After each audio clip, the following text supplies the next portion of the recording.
The next on my list is the distinguished representative of Armenia, Minister for Foreign Affairs, His Excellency Ararat Mիրզոյան.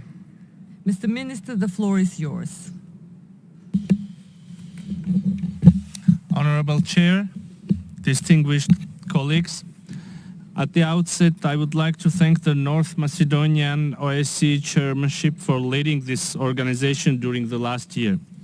Indeed, it was not an easy task, as the OSCE, which still remains the biggest security organization in the world, is rapidly declining as once duly adapted and well-elaborated mandates and commitments are totally disregarded.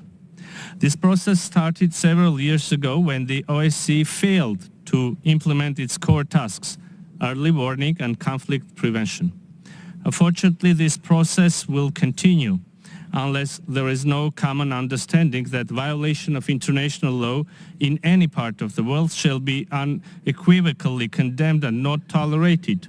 Otherwise, it creates a sense of impunity, becoming new normal in other parts of the world. Regrettably, the OSCE area of responsibility is not an exclusion. In the South Caucasus, the Nagorno-Karabakh conflict, the root causes of which was hatred and xenophobia in their various forms, and the existential threat to the people who wanted to live in freedom and dignity in their ancestral homeland, reached its final stage this year.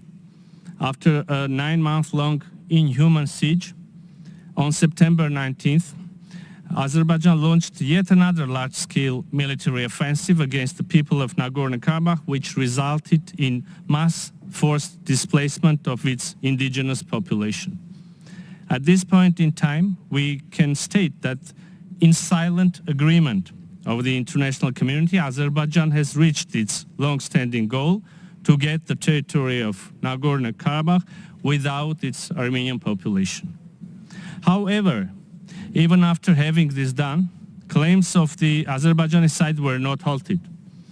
Now the entire sovereign territory of the Republic of Armenia has become the target of our neighbor. This, coupled with continuous hatred, military rhetoric, use of force or threats of use of force, refusal to come to the meetings organized by various international actors, including the United States and the European Union, illustrates that this country is not sincerely interested in peace and stability in our region. Distinguished colleagues, despite this human disaster in Nagorno-Karabakh, Armenia remains committed to opening of new era of peace in the South Caucasus and believes that it is still possible. For turning this possibility into a reality, we need reciprocally genuine engagement of Azerbaijan and the strong support of international actors to our efforts, which are based on well-elaborated and well-known principles.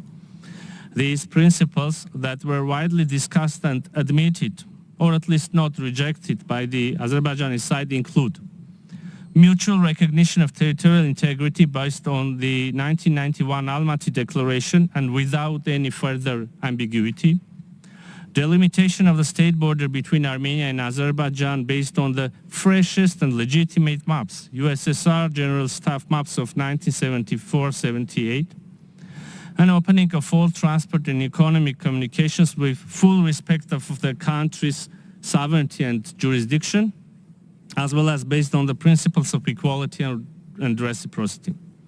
The Armenian side is reaffirming its commitment to the above-mentioned principles and demonstrating its readiness to embark upon practical steps, has recently presented the concept of connectivity project, which we called Crossroads of Peace. This ambitious project is aimed at connecting East with West, North with South, and through regional cooperation create conditions for strengthening economic and cultural ties, soften contradictions, and foster better connectivity and political dialogue between the countries of our region.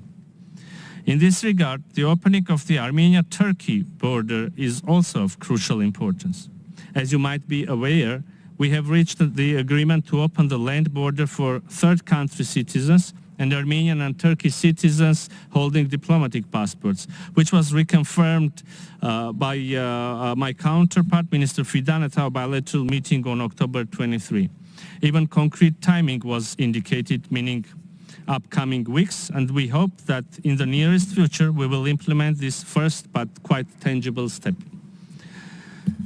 Madam Chairperson, there are also a number of humanitarian issues on Armenia-Azerbaijan normalization that cannot be ignored. The release of all Armenian detainees, including the ones imprisoned after September 19, cooperation in addressing the fate of missing persons, protection of cultural property in and around Nagorno-Karabakh can pave a way to long-lasting, just and dignified peace. In conclusion, I would like to stress that Armenia, as a responsible member of OSCE, has proved on numerous occasions its devotion to regional and global peace and will continue to take steps to that end. And once again, I reiterate that Armenia remains ready for negotiations, and we need Azerbaijan to stop rejecting the proposals of facilitators to meet and finalize the peace treaty. To ensure this goal, we need genuine efforts of all interested parties and international community as a whole to turn the page of violence in the South Caucasus and strengthen international rule-based order. Honorable Chair, I kindly ask to attach this statement to the journal of the day, and I thank you.